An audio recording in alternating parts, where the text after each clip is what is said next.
Hi dancers and welcome back to my channel. So yun guys, panibagong vlog na naman na aking ibibigay para sa inyo.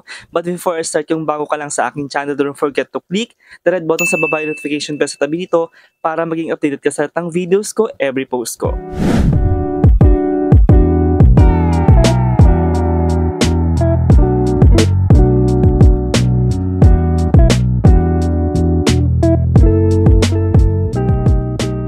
So for today's video guys, ay magbibigay ako ng reply. Sasagutin ko yung bawat comments na nandoon sa aking previous video about the RDL baby toner, ganon. Ipa-flash ko lang dito guys. Naisipan ko na gawa ng video para na rin sa mga, of course, hindi nakakabasa ng mga reply ko. Of course, sa kagaya mo, nagtatanong din kung paano nga ba yung proper way, how to use yung combination ng RDL cleanser and the toner. So yun guys, thank you so much pala sa mga nakakanood, sa nanonood, and sa mga nagbibigay ng comments and questions about sa product and kung paano nga daw ba gamitin. So to be honest guys, hindi na ako nakakagamit nun. But of course, binibigay ko pa din yung ano ba yung ginawa ko before, way back nung time na ginagamit ko yung RDL toner plus yung cleanser. Yan. So, posted tong video na to 2 years ago. So, okay, may ano dito na tanong. May ginagamit po ba kayong sunscreen pagkatapos magpahid niyan? For any type naman ng skincare, lalo na ganitong mga matatapang yung solution for our face, pag may peeling effect lagi, is kailangan nating mag-apply ng sunscreen sa umaga or kahit nasa loob lang tayo ng bahay. Kasi nga syempre, pag may mga peeling effect, pinaninipis nito kasi yung balat natin sa face. So, mas nagiging sensitive is mas can I use this mixture as maintenance? Siguro pa pwede, pero ako dito, reply ko kasi na I don't think so. Kasi magkakaroon pa rin naman siya ng peeling effect. Pero sa ngayon, naintindihan ko na yung tanong niya na kung pwede niyang gamitin as maintenance na siguro kahit hindi na niya araw-arawin yung paggamit is pwede. Kasi nga yung mixture na to is di na ganun katapang compared sa solo na solution lang na ano. Kasi nga may halo na siyang cleanser which makes it more mild na lang unlike sa puro ganun. So, kung gagawin mo nga siyang maintenance, pwede din kasi nga as long as hindi ka nagagamit masyado ng matatapang. So ito, pwede mo siyang gamitin kahit every night lang, tapos every other day, ganun, as a maintenance. Tapos, yun nga, don't forget to apply moisturizer then after you apply the cleanser or this mixture. Sa umaga is sunscreen. Tapos, saan daw makakabili ng cleanser? Ang sagot ko dito is sa mga drugstore.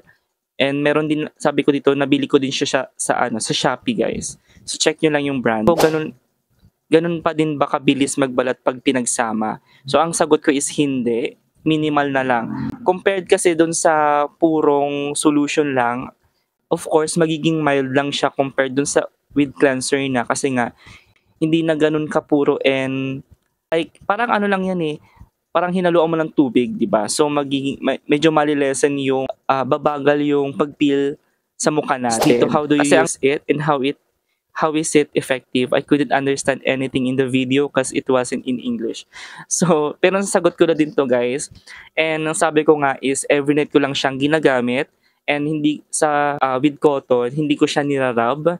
So, sinaswipe-swipe ko lang siya guys hanggang sa ma-absorb ng balat ko yung toner and yung mixture, yung solution. And then, for the soap, nagtanong din kasi siya kung ano daw nga bang soap ang pwede niyang gamitin. So sabi ko, for the soap, pwede kang gumamit ng whitening soap sa umaga and then sa gabi is yung mild soap like Dove or Safeguard, ganun. And sa umaga nga, after mong mag-cleanse, don't forget to apply sunscreen. Tapos sa gabi is moisturizer para, di ba, pagising mo ng umaga, hindi dry yung skin mo and mape-prevent din yung irritation or yung paghapde, ganun.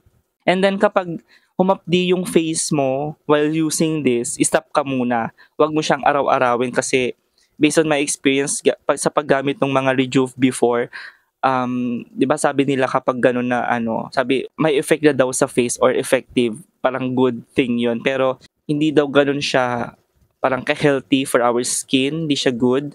So kapag na-feel mo na yung pamumula, Tapos ipahinga mo muna yung pag-apply ng toner. Tapos use mild soaps para at least 'di ba gumaling din kahit papaano yung pamumula, and then don't forget to use moisturizer tapos sunscreen. And in fairness guys, during nung paggamit ko, talagang nagbabalat naman siya, and hindi ako gano'n na naka-experience ng pamumula and hindi gano'n ka-harsh sa skin kasi nga dahil dun sa mixture of the cleanser and itong solution. Unlike sa solution lang 'di ba, talagang ano yun guys, talagang sobrang sobrang hapdi yun sa face. Trial and error din yan guys. So kung first timer ka, it's better to use this every night lang, and then every other day muna, ganon. Tapos observe, and then don't forget to use moisturizer. Tapos alam ko may moisturizer cream din to itong RDL. Tapos sunscreen sa umaga, yun guys. So that's it guys. Thank you so much for watching this video, and comment down below kung may anong reaction ninyo. Comment down below kung may mga questions pa kayo about this product. Maybe I'll try this again. Maggagawa ulit ako ng mixture about this, and gagawa ako ng mas mahaba pang product review about this product para at least 'di ba mabigyan ko kayo ng more experience about this. So yun guys, for more videos, don't forget to like, share, and subscribe sa aking channel for more videos. And yun guys, thank you for watching.